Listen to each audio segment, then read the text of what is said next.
Hi, welcome to YoYo TV. 1970 నుంచి 80 దశకాల్లో అంతుచిక్కని దాడులు.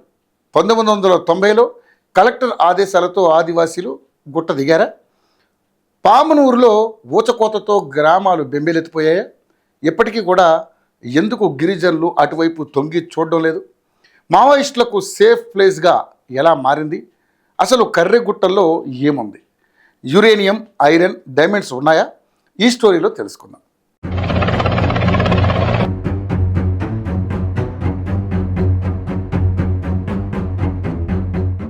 Operation కగార్తో ఈ కర్రెగుట్టలపై దేశవ్యాప్తంగా చర్చ జరుగుతోంది. మావోయిస్టులకు సేఫ్ ప్లేస్గా ముద్రపడిన ఈ గుట్టల చరిత్రపై అందరూ ఆరా తీస్తున్నారు. ఈ నేపథ్యంలో కర్రెగుట్టలపై నేను కాస్త లోతుగా ఇన్వెస్టిగేషన్ చేశాను. నా ఇన్వెస్టిగేషన్లో చాలా విషయాలను తెలుసుకున్నాను. వాటిని మీకు తెలిపే ప్రయత్నం చేస్తాను. ఈ గుట్టలు ప్రకృతి రమణీయతకు ఆనవాళ్ళు. నల్లటి కొండలు, పచ్చటి చెట్లు, పక్షుల కిలకిల రాగాలు, సెలయేటి పరవళ్ళు, స్వచ్ఛమైన వాతావరణానికి కర్రెగుట్టల ప్రాంతాలు ప్రత్యేక నిలయాలు. ఇలాంటి స్వచ్ఛమైన ప్రకృతిలో 1970, 80 దశకాల్లో ఆదివాసీలు అక్కడి గుహలను నివాస స్థావరాలుగా మార్చుకుని జీవనం సాగించారు. కొంతమంది గుర్తు తెలియని శక్తులు మావోయిస్టులపై నిత్యం దాడుల పరంపర కొనసాగించడంతో బెంబేలెత్తిపోయారు. ఈ క్రమంలోనే 1990లో అప్పటి ఉమ్మడి ఖమ్మం జిల్లా కలెక్టర్ బ్రహ్మదేవ్ శర్మ ఆదివాసీలను గుట్టపై నుంచి కిందకి రావాలని, వచ్చిన వారందరికీ పునరావాసం కల్పిస్తామన్నారు. కానీ ఆచరణలో అది సాధ్యం కాలేదు. గుట్టపై ఉన్న సౌకర్యాలు కింద లేనప్పటికీ నివాస యోగ్యాలను తమకు చేతనైన స్థాయిలో చేసుకుని ఉంటున్నారు. పైన లభించిన అటవీ ఉత్పత్తులలాగానే కింద కూడా లభించడంతో పైకి వెళ్లాలని ఆలోచనను ఆదివాసీ ప్రజలు విరమించుకున్నారు. అలాంటి కర్రెగుట్టల ప్రాంతం రాను రాను మావోయిస్టులకు కోటగా మారిపోయింది. ఈ ప్రాంతంలో అడవులు చుట్టూ ఉండడంతో కష్టతరమైన ప్రదేశంగా మారింది. మావోయిస్టులకు సురక్షిత ప్రదేశం అయింది.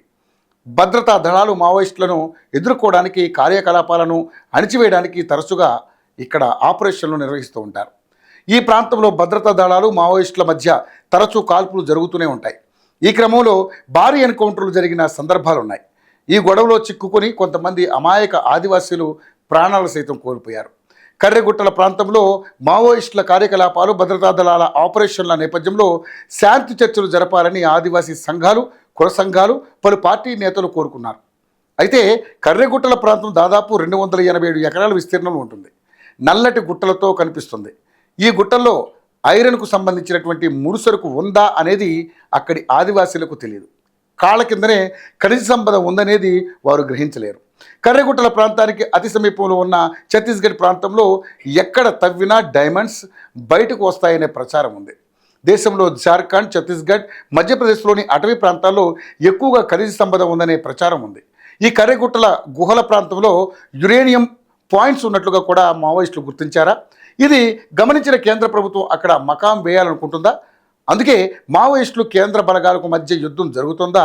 అనేక డౌట్స్ వ్యక్తం అవుతున్నాయి.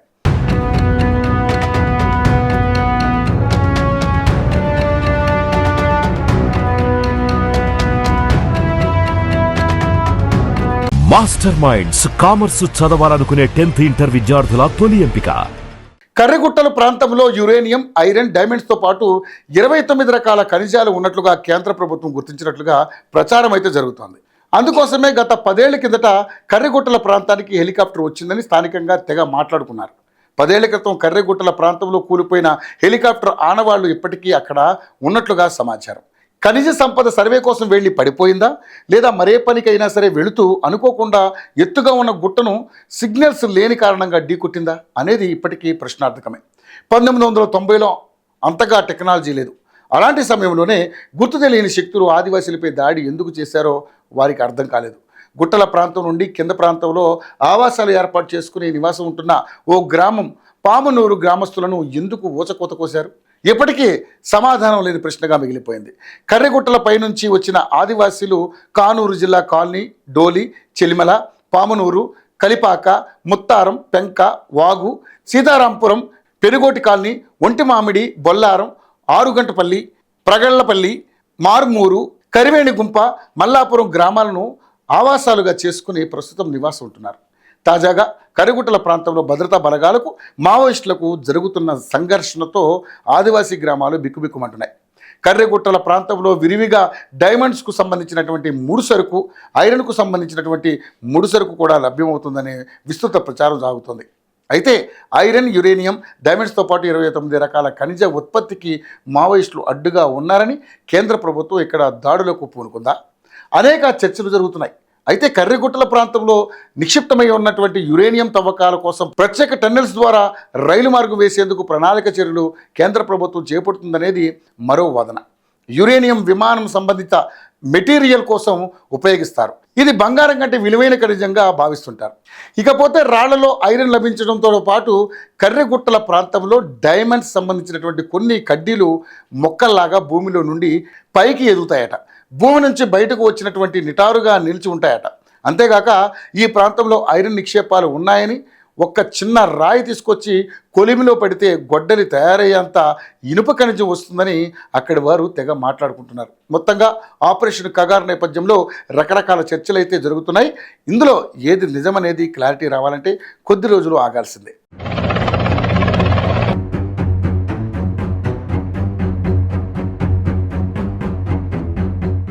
మాస్టర్ మైండ్స్ కామర్స్ చదవాలనుకునే 10th ఇంటర్ విద్యార్థుల తొలి ఎంపిక